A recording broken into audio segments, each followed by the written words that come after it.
when they knew they were going, David never used to sleep. We used to be in our bedroom at 4 o'clock. Is it time for the train for Blackpool? And I used to say, get back to bed and go to sleep, and then I'll come and wake you. But he used to get ever so excited when he was going to Blackpool because he thought it was lovely. Every year, week's holidays, all the mills were closed for 2 weeks. And the biggest part of the shops would be closed, you know. And neighbours would make the mind to go to Blackpool. It was a big thrill. We thought we were really posh because we were going away for a week with a Blackpool, 2 or 3 toddlers outside of us, you know. And then sometimes my husband's mother used to say, you and Fred go, you and your husband go away, and I'll see to the little ones, the rest of them. And you won't have a week away on your own, but we wouldn't go. We wouldn't go and leave the children. Before the last war, there was a growing expectation that bringing up children should sometimes be fun. But just how parents enjoyed themselves with their children, whether at home or on holiday, depended very much on who they were and where they came from. Every summer, in the big resorts like Blackpool, entire communities were transplanted onto the packed beaches. The essential feature of the traditional working-class seaside holiday was that it was a communal, almost neighbourly experience. All the children knew one another because they were from the same street, you see. And everybody, what we knew, used to be there. You know, it was like being at home again because you used to always meet your neighbours there.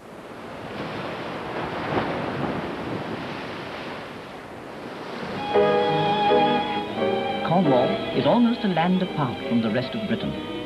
It is a strange, lovely and mysterious land. Among these cliffs are gullies and coves innumerable, with peaceful little villages nestling cosily within them. For middle-class families, holidays often had a very different meaning. The ideal was to get away from it all. It was a world away from Blackpool, a chance to relax and enjoy the peace and quiet. But for some, a simple family holiday could prove unexpectedly demanding. My husband and I once took the children down to Bude, and we realised what Nanny had to go through. We'd never looked after the children by ourselves before, you see. We thoroughly enjoyed it, but we said it was jolly hard work. Because there were 3 of them, you see. Well, having them with us, they chatter all the time, you know. We hadn't been accustomed to it, having them with us all the time. But we thoroughly enjoyed it, but my husband said never again. Back from holiday, working-class parents often had little time to spare for their children. With few labour-saving devices, mothers had to work very hard to look after the home and the family. Fathers often weren't there at all, spending long hours at work.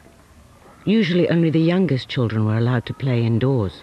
I had this dolly tub, and they were crawling here, there and everywhere, so I got hold of one and put it in the dolly tub.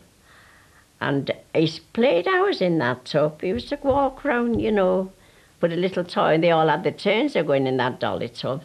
Yeah. And they played hours, and I learned them to walk, because they knew when they used to creep here, there and everywhere, they were a bit road. So I put them in the dolly tub. Many homes were so small and cramped that children spent most of their free time playing in the streets. My children had to play in the street because we had no backyard. We lived up in 2 rooms. But there wasn't all the traffic there is these days, so it was safer. I don't suppose I saw a car come through our street to annoy the children, not for all till they were getting grown up, because nobody had cars. But they used to play in the street and all the different things they played without having to worry about. We didn't worry about it. I, as a mum, knew that they were safe down there on the street. If I looked out the window, I could see what they were doing.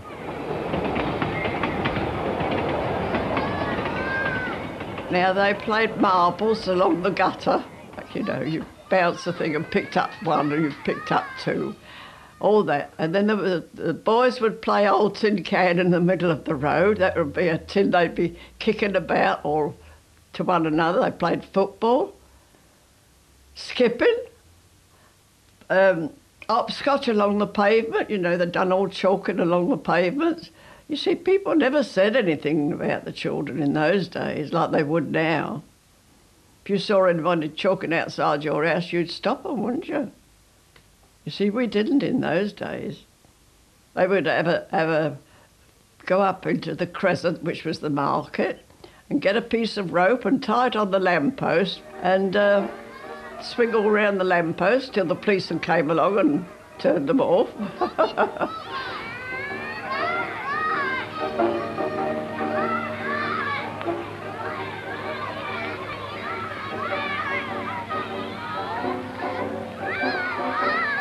And when the lamplighter come down on his bike to light the lamps, that was the time we got shouted in.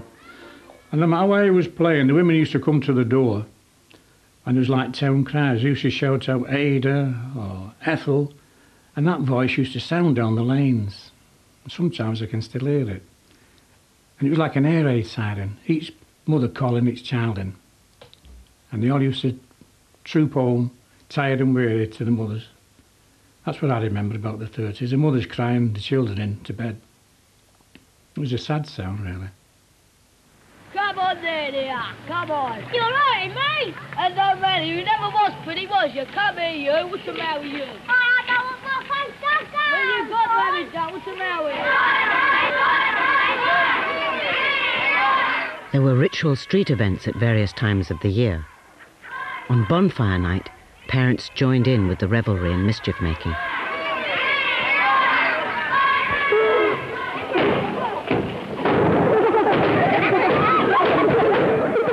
There was always someone dressed up as a Guy Fawkes in a wheelbarrow and a mask on and straw for hair and all that, and used to wheel them through the streets, and all the kids would be laughing and dancing behind them, rattling bags and boxes to get pennies to buy more fireworks with. Come on, boy! About time you stopped them fireworks, Mr. Policeman. Look at the hole they've made in my curtains.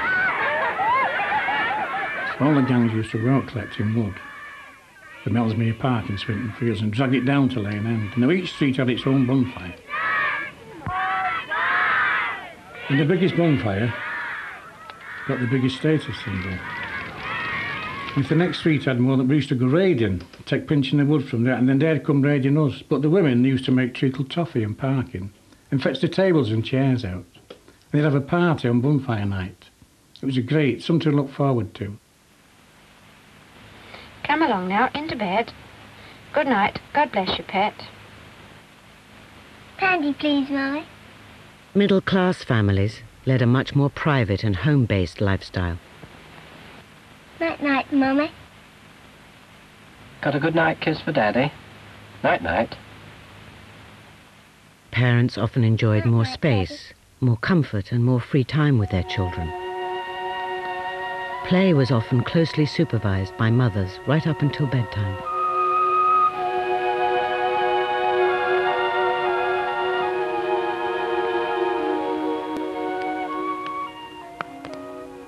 Once upon a time, on the edge of a great forest, there stood a little cottage.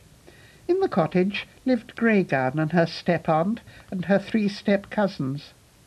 This forest was more than half a fairy forest, and a most interesting place to live in. But it is no use your setting out to look for it. No one has ever discovered it that way, nor ever will. But there's always a chance of one's walking into it quite unexpectedly. I thought that the world of books was a very important part of life, to learn other people's thoughts, to enter into their imaginations, because it would be younger books, obviously, that they would want. And I wanted to introduce them into this world, and I think by reading aloud, I did do so, I hope so. And then, having got excited about the stories I would read, gradually they would begin to read their own books. But the reading aloud was a very nice thing to do all together. The little ones, perhaps, the ones sitting on my knee, not particularly attentive, but kind of happy to be on my knee, and the other ones crowding round. We'd sit by the fire, And this was a very cosy time altogether. We were very much together. They were all interested in the same thing. And I loved it. I really loved reading aloud to them. It was a very happy time. Many fathers didn't make it home until their children went to bed. But there were exceptions. Men who took an active part in the bedtime ritual. They looked for songs. Every night when we had our play half-hour, they would look for me to sing to them. Out of a dozen I would sing to them. There were 2 or 3 they liked very much and used to ask me more again. They used to say, would I sing it again? One in particular they liked was titled, There Was No Woman in Yorkshire, and Yorkshire She Did Dwell. That went something like this. There wasn't no woman in Yorkshire she did dwell. She loved her husband dearly and another one twice as well. Oh, diddle me whack for lure-a-lay, lure-a-lure-a-day. The old woman went to the doctors and asked him very kind if he could give her something to make her old man blind. He told her to get the marrow-bone and scrape it very small and put it in the old man's eyes till he couldn't see at all. Oh, diddle me whack for lure-a-lay, lure-a-lure-a-lay. Sam Howard was a father of 4 children who lived and worked on a small farm in Norfolk before the last war. In the countryside, fathers often spent more time with their children than in the cities. The children would be expected to do certain jobs to help them, especially at harvest time. For younger children, this work was often combined with play.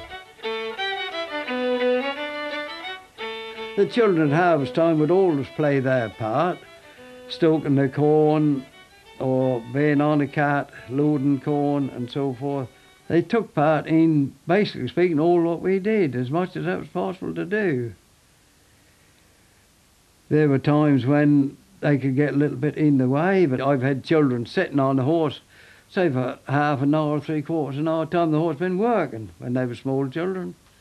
They would be, if mother was busy indoors, they would be with me like that, riding on the horse, and thoroughly enjoyed it.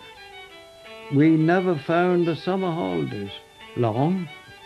They went by just like that. And that was right nice to have the children at home.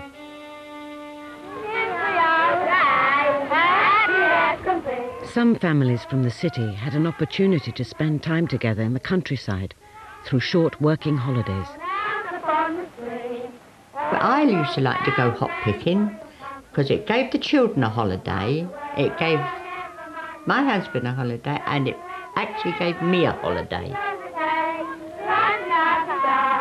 All the kids were made to pick hops for so long to help to pay for their keep. And then we used to let them go off and they used to climb the trees, pick blackberries, go mushrooming, chase rabbits, come back with a dead rabbit, we'd skin it and cook it and all that sort of thing. And of course, naturally enough, the kids used to like that sort of thing because they couldn't do it at home because we lived in a block of flats. Every autumn, 250,000 parents and children from London's East End went hop-picking in Kent.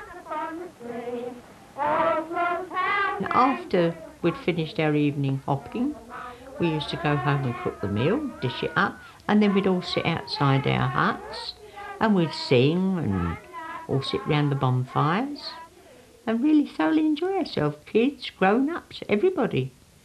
Just have a damn good time. In the towns and cities, the weekend was the main time when fathers had an opportunity to be with their children. It was the heyday of mass spectator sports, and fathers often went together with their sons to support their local team. I actually used to carry Brian to the football match when he was only about 4 years old. I used to carry him on my back, and we used to go to the same spot at Roker Park, what they call the Fulwell End, and you met the same people standing in the same spots in a 60,000 crowd. You were the same people every other week, every home match. I wasn't alone in taking Brian to the football match. there was quite a number of children went with their parents to the football match. And to stand in the crowds when they were catered for. At times, mind, it didn't happen to Brian. We always had a comfortable spot for Brian. But at times, they used to have to roll the children down the heads of the crowd. Pick them up, roll them down the heads of the crowd onto the cinder track. And the St. John's ambulance men or somebody would pick them up, attend to them if they felt a little bit faint or distressed, and allow them to stay on the cinder track. Just kneel on the cinder track or sit on the cinder track to watch the game. That happened regularly. It's a match with a thrill a minute, but the biggest thrill comes within 10 minutes of time when Carter scores the only goal of the match. Hard luck Spurs, well played Sunderland. On this particular occasion, it was a very important game when it was drawn to a close and Rishi Carter got this goal. And Brian jumped and I jumped with the result that he went tippling off this concrete barrier, and if it hadn't been for the people around, you know, that could catch him, he could have had a nasty clash on the concrete. If Rishi Carter missed a one, oh, he thought it was an impossibility for Rishi Carter to miss a goal. Right? Dad, he would say, Carter missed that one. Carter missed that one. I'd say, well, he can't get the ball, Brian, you know. But Ryan thought he should, yeah.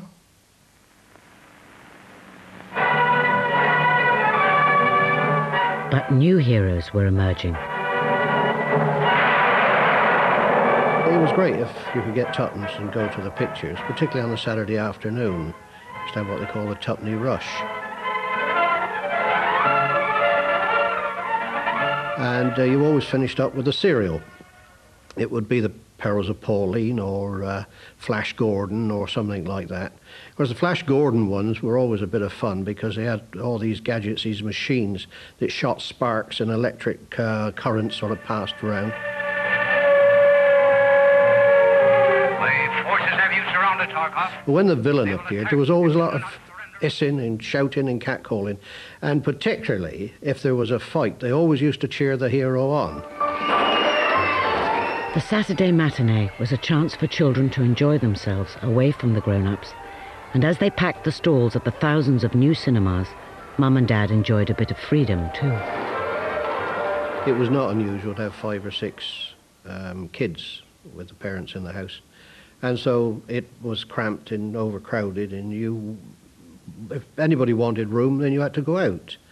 And Dad would sort of give you the money to go to the pictures, and that was one way of getting you out of the house so they could have a bit of peace and quiet and be on their own. On Sunday morning, most families still went to church. But there was often an ulterior motive for parents' insistence that their children also went to Sunday school in the afternoon.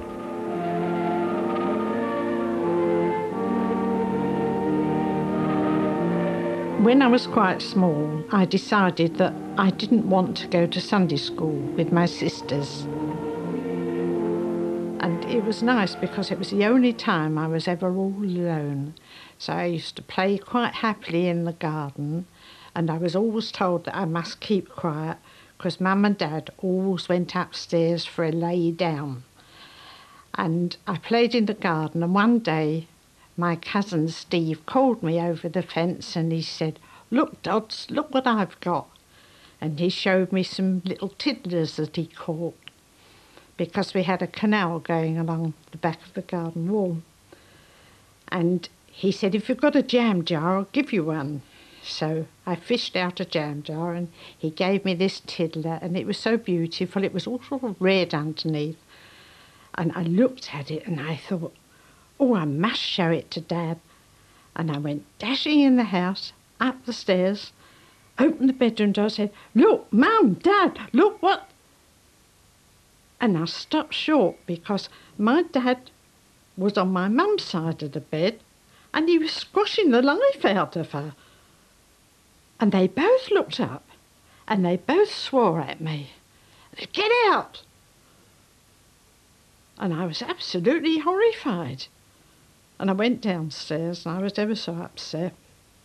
So I took the little fish out of the water and I let it die, and then I flogged it down the lap.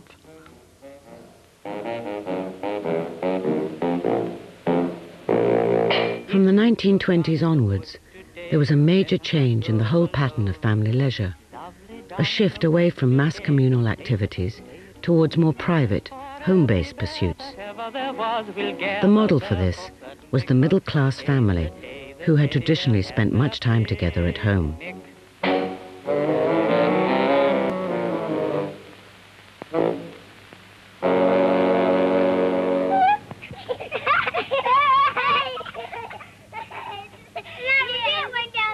The provision of spacious council homes with gardens on a mass scale meant that working-class children could now stay at home to play.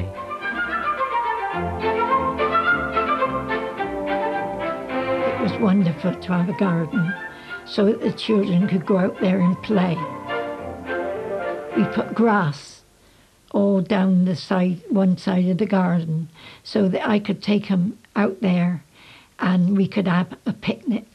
And I used to take the table out and the chairs for them and make some tarts and butter some bread and jam and a pot of tea and put the cups out there for them.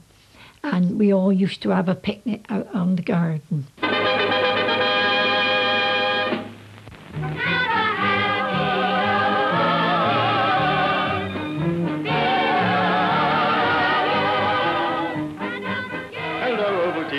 This is your chief speaking. I'm sorry I can't talk to you every week as I used to. Listening to the wireless was another new popular family activity amongst all social classes in the interwar years.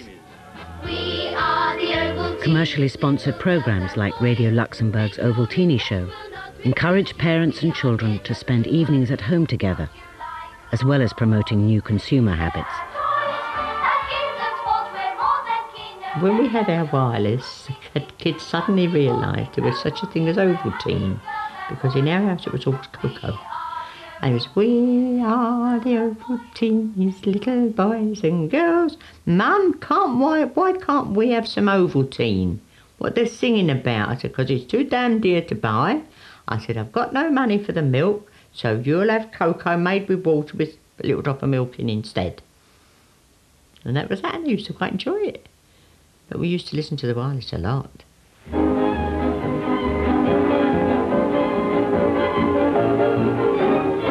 The motor car was the most highly prized possession of the emerging mass leisure industry.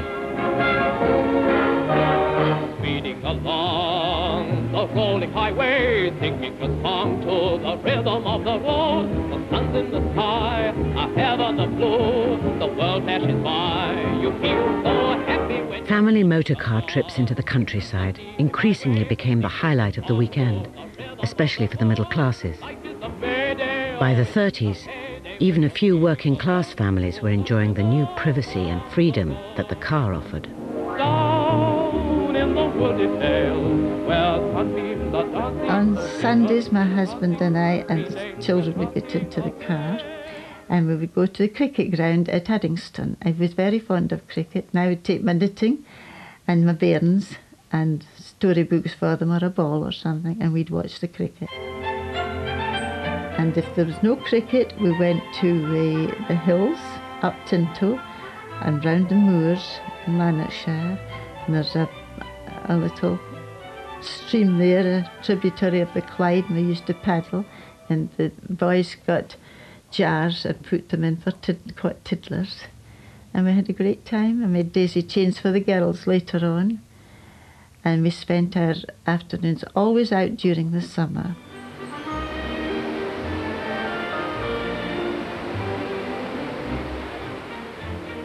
We were quite lucky where we lived in Motherwell. 12 miles away, we were right up into the Clyde Valley, and it was lovely. All the little channels of water coming into the main Clyde, and if you were lucky you could guddle the little trout in them. You just leaned over the bank, put your hand in the water, it was so clear, and you just left it there, and if a trout sort of swam over that way, you just sort of pulled it out the water, you see, threw it up onto the banking, and you could catch them up to maybe 5, 6 inches. So the kids used to get a lot of fun with us, of course, when the fish came out the water. Of course, it was wriggling all over the place, and they used to squeal and squeak, you see, this fish. And sometimes we kept them out, and sometimes we put them back in, yes.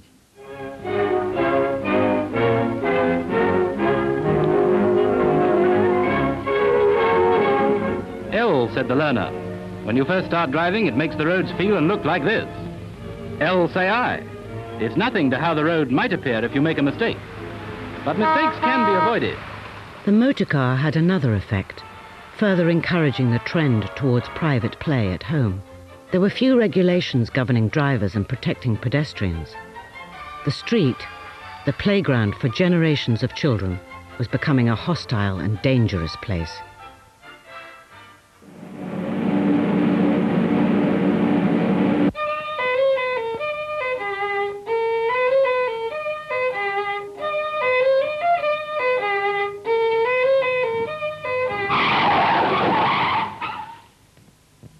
Every day, at least 4 children are killed and 80 are severely injured on the roads of Great Britain. A large proportion of these accidents occur when young children playing in the street make a sudden dart into the roadway. Children must play, but the streets are a dangerous playground. He was 3 years and 3 days old, and he was very road conscious. We always impressed upon him about the road, and if I was crossing the road with him and there was a motor coming a long way down the road, he'd say to me, "Quick, Mum, run, moat coming." When I went to the door, thinking he'd gone out to his tricycle, there was this trolley bus across the road, and a naval officer was pulling him out from underneath. I just froze. I couldn't have moved at all. I just stood there and screamed. The policeman that had been standing opposite ran across the road, took his overcoat off and laid it on the pavement, and somebody else put a coat over him. I didn't really know what had happened to him until after he died 15 hours later, and the doctor told me that he actually bled to death.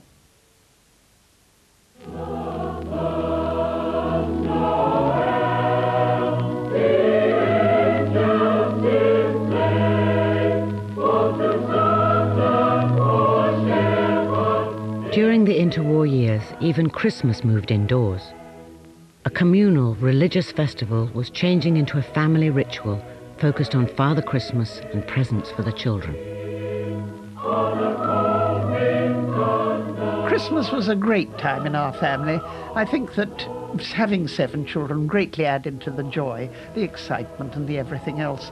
And Christmas Eve, letters had to be written to Father Christmas. And usually they had to be on some very light paper, so it would be perhaps lavatory paper, and they each wrote, anyone that could write, would write their letter, and then we'd push it up the chimney so it went up in the hot air, up through the chimney to Father Christmas, and then so to bed, each child carrying an empty stocking with a safety pin, which was then pinned to the end of the bed, and one ached for them to go to sleep, but being excited, they didn't go to sleep till rather late, so Father Christmas had to stay up weary-eyed to fill the stockings. And then the next morning, at crack of dawn, they would be rustlings and people peering in stockings, but they weren't allowed to come into our room till 7 o'clock. So then they came in, all carrying their stockings. And this was one of the happiest moments of the day, I think, because it was small scale. They weren't overwhelmed by presents, which they tended to be later on, I'm sorry to say, having so many relations and that kind of thing. Traditionally, it was only the well-to-do who could afford all the trappings of a festive Christmas at home, but they were increasingly emulated by working-class families.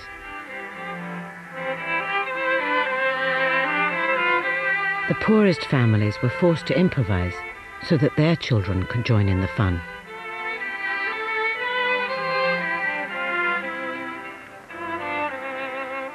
I said to my husband, we can't afford a Christmas tree. So he said, no, I know. He said, but there's a little tree out the back rows, putting in a pot. He said, a flower pot. He said, and we'd trim it all round. He said, because they got like ferns on it. He said, we'd trim it all round. With these trimmers we've been putting on the ceiling, you had to twist them round and make long trimmings with it. He said, and some silver tinsel we got in the cupboard. So I said, all right, so we made it. And we had some little candlesticks. And we put the birthday candles in there and lit it and managed to clip them on the tree. You had little clips at the side and make it look like a Christmas tree. Oh, they used to love that, the kiddies. They would all be assembled, holding hands, 2 and 2, the youngest in the front, and the drawing room doors, which had been closed, I may say, for the last 2 or 3 days, were flung open, and there was the fully lit Christmas tree. I still remember that time, this gasp as they saw the tree. It was simply wonderful, their eyes as bright as the candlelight. It was really nice. And then we would hold hands and circle round the tree singing the first Noel, the whole of the first verse, and then they can pounce on their presents. And that was an agony, making sure that people kept lists and knew who'd given what, because thank you letters had to follow days after. So that was really our Christmas, and it was good. I enjoyed it as much as they did. And I let them put old fruppy bits in the Christmas puddings, because they used to like searching. I got a fruppy bit, I got a fruppy bit. Oh, have you got one? I got one. Yeah, so they used to like doing that. My husband was on nights, so we were never together at meal times during the week because the children were always put to bed and I was there on my own. So when he was there for Christmas Day, it was lovely for him to sit with the children and have our meals. And the children really enjoyed it because Mummy and Daddy was there together.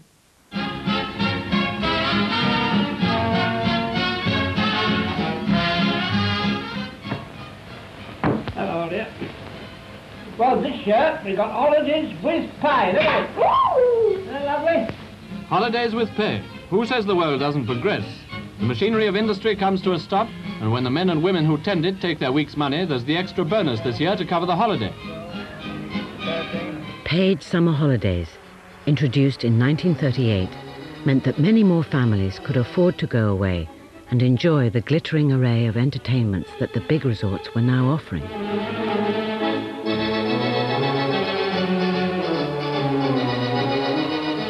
But by now, some working-class families began to shun the brash delights of the pier and the big top. A new trend in holiday-making was emerging. More and more families chose to go to remote, unspoilt spots. They aspired to a private family holiday, far from the madding crowd. The overriding consideration in our holiday was to get away from our ordinary humdrum existence. Something completely new, but where we would still be just ourselves and our little family unit. We were very near the sand dunes between Newton and Porthcawl, and this was called Treco Bay. And this was like being out on the Sahara Desert, beautiful sand dunes, and we were virtually alone, my wife and I and our son Drummond, and we could really make whoopee on this desert island beach.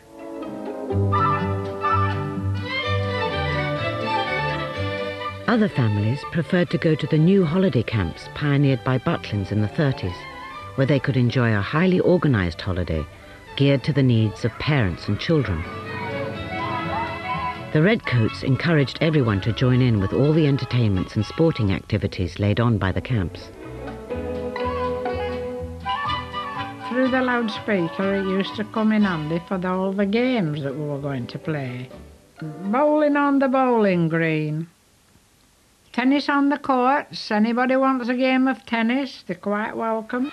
The swimming pool's open for those that want to swim. There was always something going on. Never a dull moment.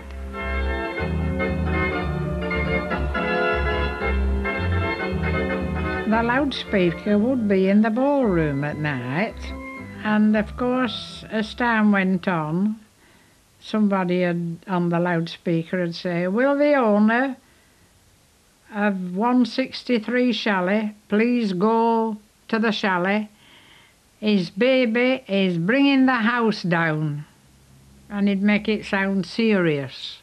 And whoever it was, we'd see him going then.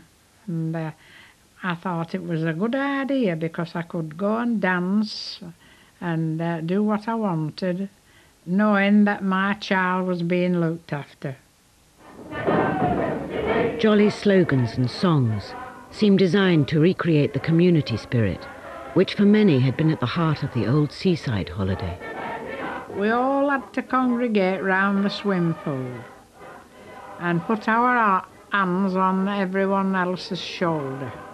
And then we'd start singing Penny on the Drum, which went like, "Will you please put your penny on the drum? Da-da-da-da. Will you please put your penny on the drum? Da-da-da-da. I only got a tanner to buy a new piano, so please put your penny on the drum." Come and join us, come and join us. La la la la la la la la. Come and join us. And then they'd come, anybody that hadn't been, and they would make room for him, and they'd come round with us. And that was the last thing we did before going to bed. But we looked forward to that. There was still some demand for the thrill of a large crowd. But the holiday camp was bucking the big trend.